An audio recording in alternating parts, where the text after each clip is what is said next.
सही ने उस विराट को नहीं बचाया जिसे आप लोग जानते हो। सही ने तो सिर्फ एक लाश को बचाया, और सही ने खुद कहा है कि एक लाश को बचाया नहीं जाता, सिर्फ जलाया जाता है। विराट, विराट मत बोलो ना ऐसे, प्लीज मत बोलो। तुम्हारी जान बच गई है ना विराट, खुद के लिए ऐसे आप शब्द मत निकालो। मेरे मरने के बारे में सिर्फ बद्दुआएं लेने का आपको ही हक है। कितनी आसानी से कह दिया था कि काश मैं उस मिशन से लौटता ही नहीं। तभी मैंने आपसे कुछ पूछा था। आप क्यों रो रही हैं? अरे किस लिए रो रही हैं? अपने मरे हुए बेटे के लिए रो रही हैं? तो आज आप किस लिए रो रही हैं? क्योंकि आपकी इच्छा पूरी नहीं हुई। बदकिस्मती से मैं आज भी बच गया। मैं बोल लगी तो मैं सहन नहीं कर पाऊंगी, मैं मर जाऊंगी। देखो हिरण, मुझे मेरे हर किए पर पछतावा है। जिस दिन से मैंने तुम पे शक किया ना, उस दिन से ली हुई हर सांस पे मुझे पछतावा हो रहा है। गुरु सच कहती, मैं तो डर गई थी, मेरी तो हिम्मत भी नहीं हो रही थी तुम्हारे सामने आने की। लेकिन क्या करूं बेटा, मैं आई हूं ना तुम्हारे, तुम बेटे हो ना मेरे। तुम्हें कुछ हो जाएगा तो मैं मर जाऊंगी, मैं मर जाऊंगी। AI लोगों की अक्ल पर ताले पड़ते हैं, जजमेंट पर ताले पड़ते हैं। आपकी ममता पर कैसे पड़ गए ताले, मुझे समझ ही नहीं आया। मुझे आपके मारे चाटों ने इतनी तकलीफ नहीं पहुंचाई है जितनी आपकी कही बातों ने। मेरी और निराज की परवरिश का क्या, सारी की सारी परवरिश मिट्टी में मिल गई।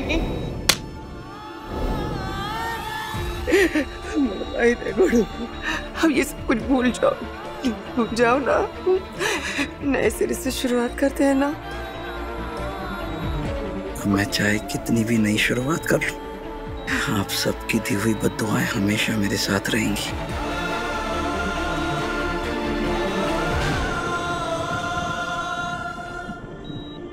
आप सब यही चाहते थे ना कि मैं कभी खुश ना रहूं। भगवान मुझे मेरे कर्मों की सजा दे। यहाँ खड़ा हर शख्स यही चाहता था कि मैं हमेशा हमेशा के लिए दूर चला जाऊं। तो फिर ये मुझे जिंदा देखकर यह इतने खुश क्यों दिख रहे हैं आप लोग? आप लोग को मातम मनाना चाहिए। आप सबकी इच्छा है मार डाली है मैंने।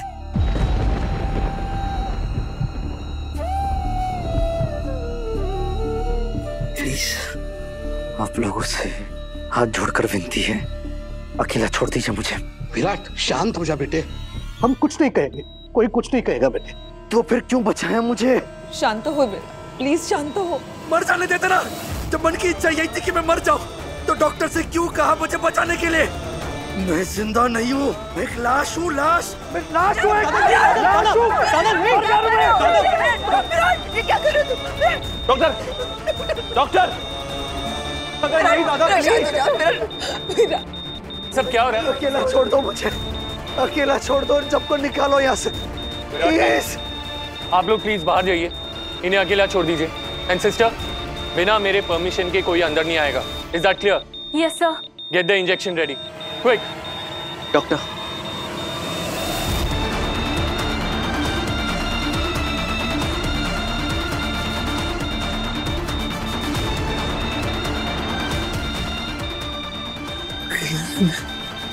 अकेले रहना है, कोई नहीं चाहिए, कोई नहीं चाहिए।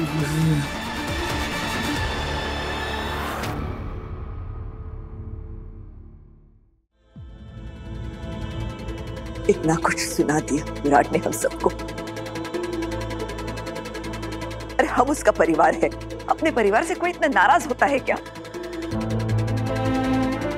हम सबने कितना मनाने की कोशिश की, लेकिन वो सुनने को तैयार ही नहीं है। वो हमारी बात क्यों सुनेगा बड़ी मामी? हम में से किसी ने भी तो उसकी कोई बात नहीं सुनी थी। वो हम सब से बहुत ज्यादा गुस्सा है। वो खुद को तकलीफ देके हमें सजा देना चाहता है मामी। सारी मेरी गलती है। मैंने मेरे बेटे को गलत समझ लिया। मेरा विराट मुझे माफ भी कर देगा, लेकिन मैं अपने आप को कैसे माफ करूं? कैसे माफ करूं? मैं अपने आप को कैसे माफ करूं? मैं गलत हूं, मैं गलत हूं। काकू क्या कर रहे हैं आप? दीदी काकू, अश्विनी मत रोको मुझे, मत रोको मुझे। अश्विनी ये क्या तरीका है? ठीक है तू भी अपना सर फोड़ ले और एडमिट हो जाए इस हॉस्पिटल में, यही एक काम बचा है बस। ऐसा कुछ करने से हालात बदलने वाले हैं क्या? अश्विनी अपने आप को ऐसे तकलीफ देके क्या विराट की और पूरे परिवार की तकलीफ कम हो जाएगी? एक गलती खता मिस्टेक का पछतावा करने के लिए आप दूसरी गलती खता मिस्टेक तो नहीं कर सकती ना। तो मैं करूं तो क्या करूं? क्यों करूं? मैं खुद को समझाऊं भी तो कैसे समझाऊं? मैं दुनिया की सबसे गंदी आई हूँ, सबसे गंदी, सबसे गंदी। वही धिया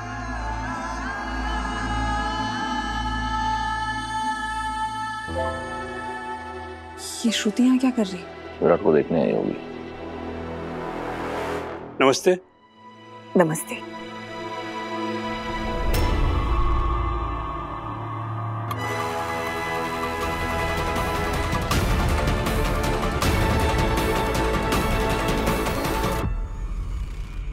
मैंने सई को फोन किया था विराट का हाल पूछने के लिए। उसने कहा कि विराट को होश आ गया। जी आइंदा अगर आपको विराट के बारे में कोई भी जानकारी चाहिए हो तो आप निनाद या सम्राट को फोन कीजिएगा।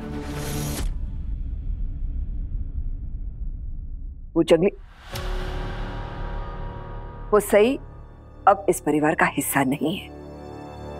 देखिए मैं आपके परिवार के मामले में दखल नहीं देना चाहता, लेकिन सई ने विराट की जान बचाई है और ये सच कोई बदल नहीं सकता।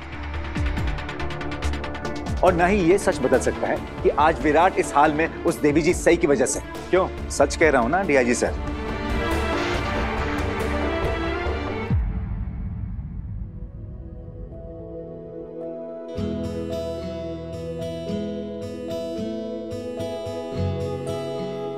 विराट सर ने कहा कि वो मेरी शक्ल भी नहीं देखना चाहते, लेकिन आप बस यही कह रहे थे। ये सब उन्होंने गुस्से में कहा है। मुझे पता है विराट सर मुझसे गुस्सा है, उन्हें कैसे मनाना है मैं जानती हूँ। वो मुझसे नहीं मिलना चाहते, गुस्से में मुंह फुला के बैठे हैं। कोई बात नहीं, मैं उनके पास नहीं जा सकती ना, तो क्या हुआ कि मोदक तो उन तक पहुंचा सकती हूँ। मीठे मीठे मोदक उनके मुंह में जाएंगे तो उनका कड़वा कड़वा गुस्सा शांत हो जाएगा।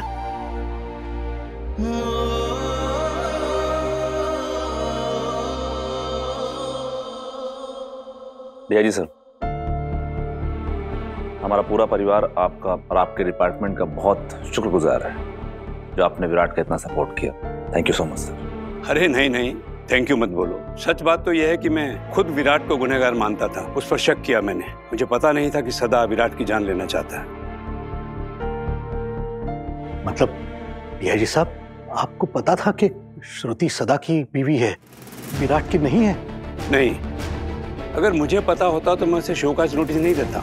मैंने तो खुद उससे 2-3 बार पूछा कि वो मुझसे कुछ छिपा तो नहीं रहा, क्योंकि मुझे यकीन ही नहीं हो रहा था कि विराट कभी किसी को चीट कर सकता है। सर आप तो विराट के सीनियर ऑफिसर हैं, फिर भी आपको यकीन था कि विराट कभी कोई गलती नहीं कर सकता, लेकिन हम तो उसके परिवार वाले हैं, उसके अपने हैं, फिर भी हम लोगों ने उस पर विश्वास नहीं रखा। एक पुलिस वाला होने के नाते मैं समझ सकता हूँ कि विराट ने आप सबसे ये बात क्यों छिपाई, क्योंकि वो अपने परिवार को इस जुर्म में शामिल नहीं करना चाहता था। श्रुति कानून की नज़र में एक अपराधी है और एक अपराधी को पनाह देना एक संगीन जुर्म होता है। विराट को अपनी परवाह नहीं थी, लेकिन विराट को अपने परिवार की, आप सबकी बहुत फिक्र थी। वो नहीं चाहता था कि आप सब पर इसकी जरा से भी आंच आए। मैं विराट का बाप हूं, लेकिन फिर भी मैं अपने बेटे का दर्द, उसका दिल के हालात नहीं समझ पाया। जब उसे सबसे ज्यादा मेरी जरूरत थी तब मैं उसके खिलाफ खड़ा था, धुतकार कर घर से बाहर निकाल रहा था। वो आप ही थे ना फोन पे जिन्होंने मुझे कहा था कि विराट आपके लिए मर चुका है और मैं उसका अंतिम संस्कार कर दूं।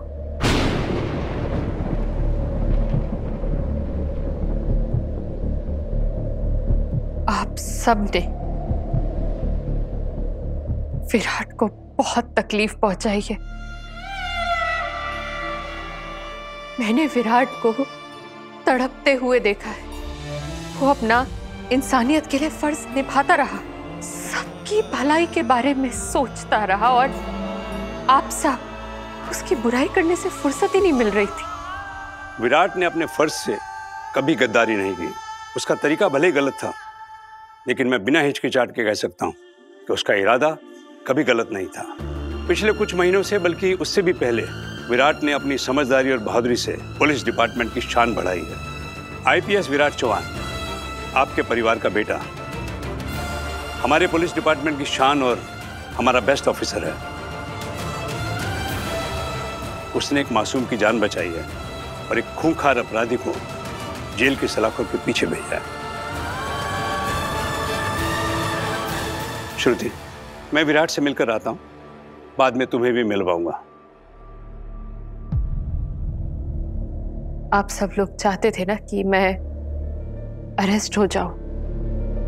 विराट ने मुझे बहुत बचाने की कोशिश की, लेकिन शायद किस्मत में जो लिखा होता है ना, वो कभी कोई बदल नहीं सकता। मैं और मेरा बेटा जेल पहुंच गए।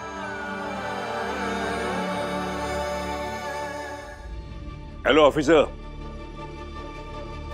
सर, चैन सर। नहीं, relax relax. I think my best officer is not in best of his shape. मेरी सांसें चल रही है, जिंदा हूं, एक बहुत बड़ी बात है। उस लैंडमाइन पर गिरने के बाद क्या आपने सच में सोचा था कि आप मुझसे दोबारा मिलेंगे, बात करेंगे? ऑनेस्टली मुझे भी नहीं लगा था। ये तो कोई चमत्कार है जो तुम बच गए। लगता है भगवान चाहता है कि मैं जिंदा रहूं और अपनी सजा भुगतूं। या फिर कोई भगवान से लड़कर तुम्हारी जिंदगी छीन लाया हो और वो कोई सही है। अब सही मेरी जिंदगी का हिस्सा नहीं है सर। तुम जिसे अपनी जिंदगी का हिस्सा मानने से इनकार कर रहे हो, उसने तुम्हारी जिंदगी बचाने के लिए बहुत कुछ किया है। सही तुम्हारे लिए वो इंजेक्शन लेकर आई जो उस वक्त कोई अरेंज नहीं कर पा रहा था। कोई नहीं विराट, मैं भी नहीं।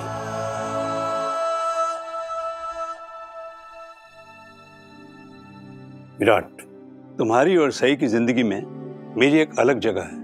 जब उसका एक्सीडेंट हुआ था तो मैंने तुम्हारी हालत देखी थी। आज जब तुम जख्मी हो तो मैंने उसका हाल देखा है। तुम दोनों के बीच कुछ है विराट, एक खास, एक अलग एहसास और एक बहुत ही खूबसूरत रिश्ता, जिसके बारे में शायद तुम दोनों ने एक दूसरे को बताया नहीं है। मैं जानता हूँ विराट, तुमने सही को खुद से दूर रहने के लिए कहा है, लेकिन मेरी एक रिक्वेस्ट है, सीनियर होने के नाते नहीं, तुमसे बड़ा होने के नाते, जिसने तुमसे ज्यादा दुनिया देखी है, सही और तुम एक हो जाओ। सर, मैं जिंदा तो बच गया हूं, और सही और मेरे बीच अब कुछ नहीं बचा है। नहीं विराट, अपनी आंखों से गुस्से और नाराजगी की पट्टी हटाकर देखो, अभी भी कुछ नहीं बदला है। मैंने जो कुछ कहा है उसके बारे में एक बार जरूर सोचना। मैं तुम दोनों को खुश देखना चाहता हूं और तुम्हारी खुशी एक दूसरे में है।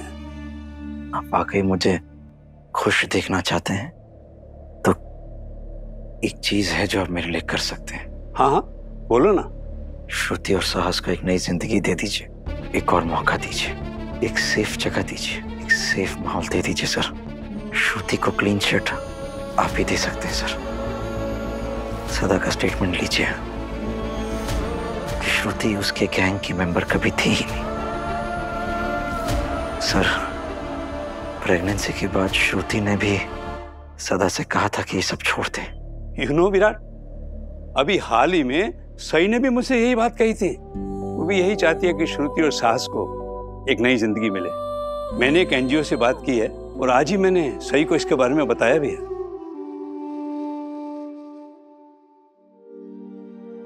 वैसे श्रुति और उसके बच्चे के बारे में मुझसे जो कुछ बनेगा मैं जरूर करूंगा। उम्मीद करता हूँ कि श्रुति जल्दी अपने पैरों पे खड़ी हो जाएगी और साहस को एक अच्छी जिंदगी दे पाएगी। वैसे श्रुति भी आई है तुमसे मिलने।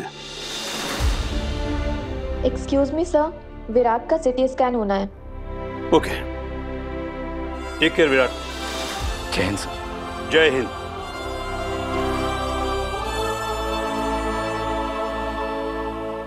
मुझे अफसोस है कि विराट का अपने परिवार से और सही से अलग होने का कारण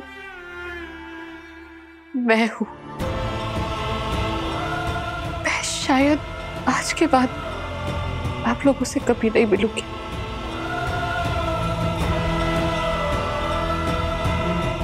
इसलिए मैं आप सबसे हाथ जोड़ के माफी मांगती हूँ। मुझसे जो भी गलत हुआ है हो सके तो प्लीज मुझे माफ कर दीजिएगा। ऐसा नको बोलो श्रुति, उल्टा माफी तो हम सबको तुमसे मांगनी चाहिए। हमने बिना सोचे समझे, बिना कुछ सच जाने तुम्हें उल्टा सीधा बोल दिया। कितना कोसा, कितने गंदे गंदे लांछन लगाए तुम पर। बहुत अपमान किया तुम्हारा, बहुत गलत किया हमने, बहुत गलत किया। माफ कर दो बेटा। बुरा तो मुझे भी लग रहा है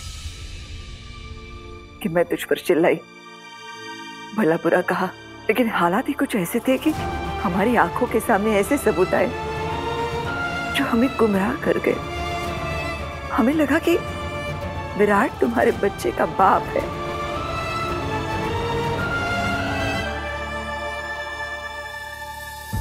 बड़ी मामी, इसमें गलती सिर्फ हम लोगों की नहीं, इसकी भी है।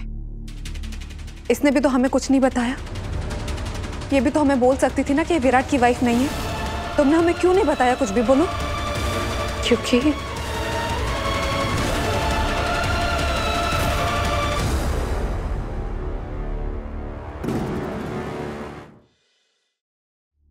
मुझे विराट ने मना किया था। विराट ने मना किया था ना? मुंह, मुख, माउथ पे टेप तो नहीं लगाई थी? इतना सब कुछ हो रहा था श्रुति, एक बार तो बता देना चाहिए था। सोनाली वहीनी, शायद आप भूल गई कि अभी अभी डीआईजी सर ने क्या कहा है। पीरू नहीं चाहता था कि हमें सच्चाई के बारे में पता चल जाए या फिर हमें से कोई भी इस क्राइम का हिस्सा बने। इसे श्रुति को ब्लेम करने से पहले हमें उसके हालातों के बारे में एक बार सोचना चाहिए। उस पर क्या बीती है हमें ये सोचना चाहिए। श्रुति बेटे, मैंने फोन पर तुमसे जो भी कहा या हमारे बारे में जो भी कहा, उसके लिए मैं तहे दिल से तुमसे माफी मांगता हूं। महादेव की कृपा है कि मैंने जो कहा वो हुआ नहीं, लेकिन हाँ, हम गुनहगार हैं, अपने विराट के भी और तुम्हारे भी। अब जो हुआ वो मैं बदल तो नहीं सकता, लेकिन एक बात कहूंगा, अगर जिंदगी में किसी भी चीज की जरूरत हो तो बेझिझक हमें फोन करना बेटे। हम हैं, तुम्हारा अपना परिवार है। प्लीज